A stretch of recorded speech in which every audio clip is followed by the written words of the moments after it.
Et si l'on réécrivait l'histoire de l'art, une autre histoire de la modernité, relue à la lumière du Sud, un Sud méditerranéen, mais pas seulement.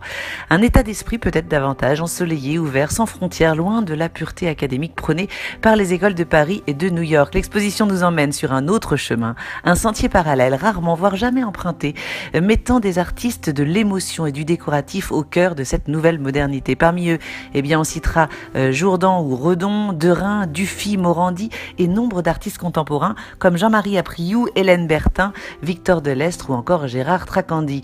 Une traversée de l'histoire de l'art qui prend le contre-pied de celle que l'on connaît tous et nous interroge. Aurions-nous fait fausse route? Ceux que l'on considère comme en marge ne seraient-ils pas les vrais modernes, ceux qui ont refusé la modernité révolutionnaire, ceux qui ne se sont pas autoproclamés héritiers des plus grands, ces résistants, ceux qui ont choisi de mettre la nature, la matérialité, l'organique, la vie en somme, au cœur de leurs œuvres, ne sont-ils pas justement ceux qui ont tout inventé?